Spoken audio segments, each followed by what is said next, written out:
Hey, welcome back to Real Talk with Reggie, where real estate meets real life.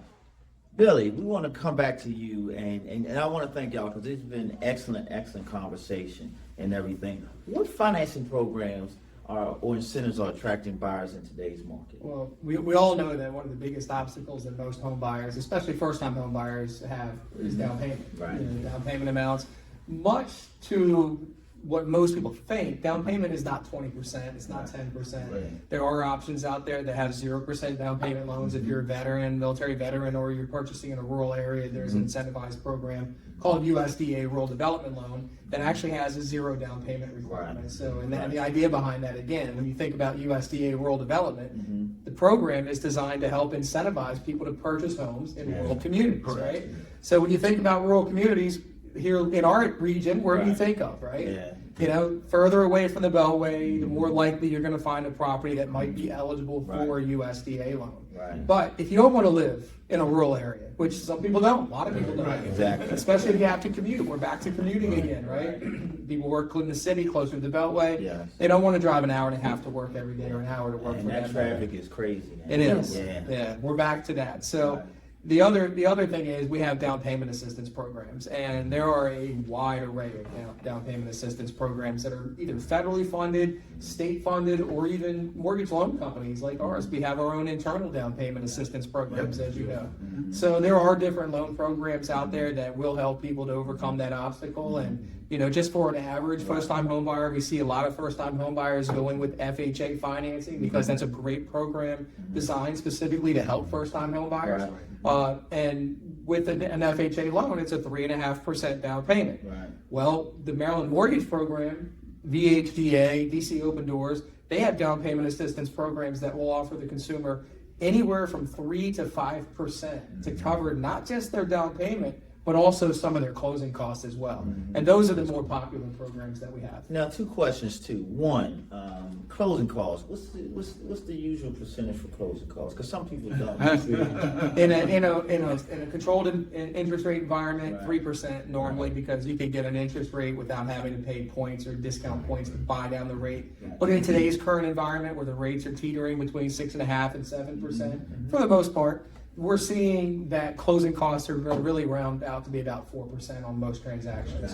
Gotcha. That's good. Now, we have the administration changing and all these myths and things coming out and everything, and the interest rates, and I know that we were spoiled because of COVID. We were. Okay, people just think that the rates are going back down to 2%. They're not. 2.3%. Not I in my mean, lifetime. historically, the sweet spot for rates is between 5 and 7%. It is. Back in, God bless Jimmy Carter and his family, they had interest rates up to 17, 18, 19%. Yes, sir. Yes, and I know this is going to be before some viewers' time, but we're just giving you history, okay? Right. So touch on the rates and how it affects not just the buyers, but the sellers too, because people don't understand that affects people buying their house. Well, as far as buyers are concerned, obviously it's always, we use a formula called a debt to income ratio, where we calculate what the projected mortgage payment is, then we divide that by the buyer's gross monthly income. Right. We also have a secondary, calculation that includes their monthly debt, their car payment, their student loans, their credit cards, things like that. So higher interest rates obviously can impact somebody's ability to purchase. But that inability, or that ability to purchase, I should say, really kind of also helps to drive the home value process, right? So my average loan amount, my average sales price on most purchases is going to be anywhere between $375,000 and $500,000. So what I'm seeing right now is there is a little bit of frustration where interest rates are concerned, because people do know that interest rates were in the 2s and 3% because of COVID, as you mentioned, and now they're looking at a 6.25% to 6.5% rate, and they're thinking, well, I'm going to wait until it comes back down. But we talked about how interest rates affect home values. Yeah. What's going to happen if the rates were to come down to say 5%, Reggie? Right. Prices are going to go back up. Right. So people ask all the time is, when's a good time to buy a house? Should I wait until rates come back down? Well, guess what? The second rates come back down, it's going to be like the running of the bulls in Pamplona, Spain. And buyers are going to be rushing to the market to buy houses. if there is a limited inventory and a limited, opportunity for homes to be sold, what do we know? The homes that are available for sale, home values are going to go up, sales prices, basic supply and demand principles are going to be in play. I tell people all the time, they say, is now the best time to buy a home? I said, now is. Right. You can't worry about the interest rates or anything. I had a client about 3 years ago. It took us, we had to move the mountains to get her into the house. Right. And, she did get a little emotional and stuff, but I told her, I said, in about 6 months to a year, you'll understand and see. Well, fast forward 3 years later, she has almost $100,000 in equity. Right. Yeah, I get a smile every time. Okay. So you're telling a great story about how somebody benefited. I can share with you a horror story about a client that I've been working with, or I worked with a year ago. Right. And he, 6.5, he thought was too high. He thought that the rates were going to come back down. I don't know what gave him that idea, but he thought the rates were going to drop back down. Right. So he said, I'm going to wait. Well, guess what? He's renting. And he's renting at $3,000 a month, right? So now he spent $36,000 in rent that's gone. He's not getting that back. Right. Yeah. And guess what? Fast forward 1 year, the rates have gone up from 6.5 to 6.75. They're now starting to come back down to 6.5. Yeah. But he's no better position interest rate wise, Right. and he's out that money. And guess what? The house that he was interested in buying last year has gained about $40,000. Yes, right. Yeah, $40,000 in equity. Yes. So think about his losses. Yes. He's lost the money that he spent in rent, Yes. and then he's also lost the equity that he could have gained in buying that property. Yeah, if we can encourage anything, when it's your time to buy. Yeah. You can't always look at the interest rate and stuff like that and everything, because the bottom line, especially in this is an affluent area, okay? You have people going and coming all the time. We have the private industry as well as the public industry, so there's a lot of money flowing. You're going to, I think again, since Jimmy Carter, even in the worst economy, we gained at least 5% per year, okay, on an average, okay? And we had some down years when the bubble happened. Right. But it's still an average of 5%. I think the last couple of years has been over 10% So- per year.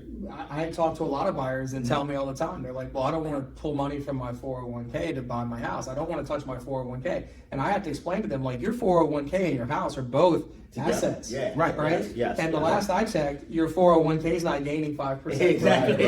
Right? Yes, So yes. you're almost okay moving that money. You're just reallocating the money from one asset To an another. account And into I tell another. people that all the time. And it's more likely, based on what the market trends are over the last 10, 15 years, we're seeing that home values accelerating at a higher clip than the Yes. 401k investments are. And there is some talk where people are saying that your retirement should be in your home rather than a 401k. But we'll say that for another segment. Okay? We'll say that for another segment. But in closing, to all of us on the panel, what's one piece of advice you can give every seller about maximizing their home's value? I'll start with that. So, for me, and that's a good question, because, again, it goes back, so everything that we've been talking about, it kind of goes, it goes and overlaps. Yeah, right. You know what I mean? I agree. So the biggest thing is just, the biggest advice I can give is just really, you're going to be looking at what's going on in the market anyway. But this is what we do every day. It goes back to when you asked the picture about taking pictures of the houses, right? I'm a realtor. I'm not a photographer. This is what I do. This is what we do. We study this. We go over these things all the time. So we're not going to be steering you in the wrong direction. And steering is a bad word. But we're not going to guide you, misguide you, right? So if I can give nothing else, pay attention to what we're saying. You know, ask questions. We have no problem with answering your questions. Ask the questions, hear what we're saying, and also talk with your lender. When you're selling that house, if you're buying another one, that is, talk with them. Let's go over some of the options that you have. You know, the picture may not be that clear to you, because again, you may have bought 2 or 3 houses, but if this is the first one you're selling, you're in a different situation than you were when you bought. So we're really going to help out with that. Well, and see, and I'm gonna piggyback on that too, and I'm gonna take it in another direction. To me, the biggest thing is the bathrooms and the kitchen. Oh yeah. Okay. Yes, and the reason, and the reason why I say that too is because there's a difference between a house that has a remodeled bathroom and kitchen than one that doesn't. Right. Absolutely. That makes a determination on your value. Yes. Okay, so that's always one thing. And I tell people all the time, even when they're purchasing a house, I said, there's one young lady, she's purchasing a house, and she wanted more than one HVAC system in there. And the only way she can get it was to get the loft, which adds more square footage. But I told her, when you sell, because eventually you will sell, you're gonna get more money. Yeah. Okay, why? Because of square footage and because of the added space. You know, and that is key. And I tell people all the time, there are some programs, just to let the viewers know, there are some programs that will help you remodel to get your house to a specific, to make sure you get your return of value. Okay, so you want to look at what you want to get if you put into it to see whether it makes sense. If not, then that's when you do the price adjustments. Okay, when you do that price adjustments according to what you have right now. Okay, so I just want to piggyback on that. Well, no, that's good. I was looking at like, y'all coming at me with all that. No. I want to piggyback on that because, you know, some people, they want more specifics when it gets to, okay, selling my house. What is going to make a difference? You know, we've gone over declutter, we've gone over curb appeal. You know, the bedrooms and the square footage is already set because you already have the house. Okay, but what are some things you can do to increase it? Well, let me ask you this, Reggie. That's a really, I love that because we hear people talking about like, okay, well, my realtor told me I need to do this to the house, but quite honestly, I don't have the money to do that right now. If I understand correctly, you guys have some resources available to you, contractors that will come in, do the work, and then agree to be paid once the property sells. Yes, correct. And that is the thing that we need to inform our sellers about, because again, if you put in $10,000 and you see the return of $15,000 to $20,000 more, then it may be worth it, depending on what you're looking for. Okay, if you have the time and energy. Also, too, so it just depends on time, because sometimes you have that resource there, but you don't have the time to do it because of certain situations. Like I deal with couples getting divorced. We don't have time to do all that. You know, so we're going to price it accordingly and everything and all. Brian, any input on that? So what I would tell a seller is to call us. Call the team. Call 5021 Division. Yes. Let us show you how to go about this. You know, we have the knowledge, we have the information that we want to share with your sellers. Right. Okay. Let us use your experts. We are the experts of the industry. Yes, absolutely. Billy. One of the most common, challenges or obstacles that sellers have that want to purchase another house is they can't get past the home sale contingency. We have some really unique product offerings right now in the form of bridge loans that are unlike your granddaddy's bridge loans. These are new bridge loans. These are Gen X, Gen Z bridge loans. These are the new ones. And these bridge loans allow people to remove that home sale contingency and buy now and sell later. And much to also kind of leading in with the repair side of it, you can utilize the equity in your home in the form of an equity advance to make repairs before you even list the property.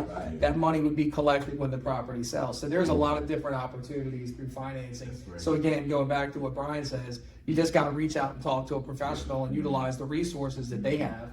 So that really is kind of where it starts. That's the best advice that I would give to any seller is talk to your real estate agent, talk to your lender. Man, Talk to us. I'm so blessed to be sitting beside y'all. Y'all are smart. Y'all really are. Y'all are smart. I want to thank y'all for y'all time today. And they will be back, okay? Because we have other topics to talk about also. But this is us, where real estate meets real life. We thank you. Real Talk with Reggie. Holla at your boy.